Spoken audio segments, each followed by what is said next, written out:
When we as humans think about ourselves as a species, we are without a doubt the smartest species out there. But it really wasn't too long ago when we were driving metal spikes into our brains to solve things like schizophrenia and depression. So this is another simple 2-image slideshow, the first image showing a diagram of somebody receiving a transorbital lobotomy, and the second image showing one of the patients of this before and after their treatment. So for some backstory, the first ever modern lobotomy was performed back in 1935 on a 63-year-old woman, and it was done by somebody you guys might have heard about before, Antonio Igas Moniz. Antonio theorized that mental illnesses like schizophrenia or depression were caused by stickiness of white matter located in the frontal cortex of the brain.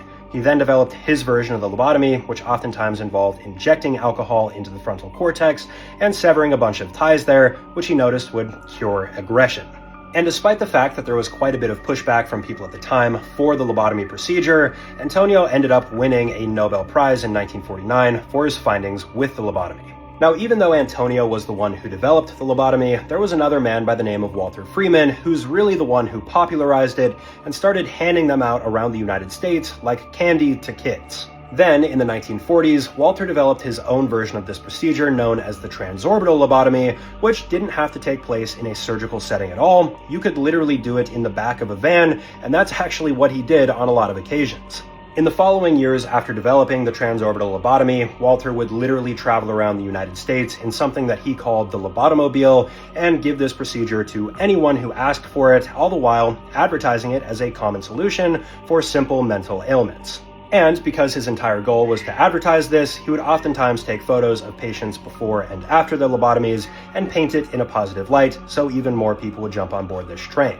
In this image, the one that you guys saw at the beginning of this video, this patient was the meanest woman ever, and then 2 weeks after her lobotomy, she has cleared up and she's giggling a lot, just has lost most of her hair. Another woman who was claimed to be malnourished and only weighed 85 pounds before her lobotomy, and then this is her a couple of years later, up to 210 pounds, supposedly happy. And tragically, adults were not the only ones who had to suffer lobotomies. He had even performed one on a young 8-year-old boy with schizophrenia, and this is his before and after photo. But these before and after photos were usually taken within a very short timeline from when they had had the lobotomy. This is what one woman looks like 6 months after her lobotomy, and then 5 years after the lobotomy, where you can really see the difference.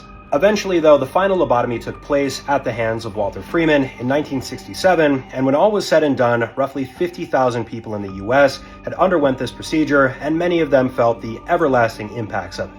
And all that to say, in my opinion, this is definitely one of those timelines that negatively reflects on humanity. As always, let me know what you guys think about this in the comment section below. Let me know what you guys want to see next. I also have my Patreon linked in my bio. There's a free and paid version. I release long form videos on there early as well as exclusive content, and I'll see you guys in the next video. Peace out.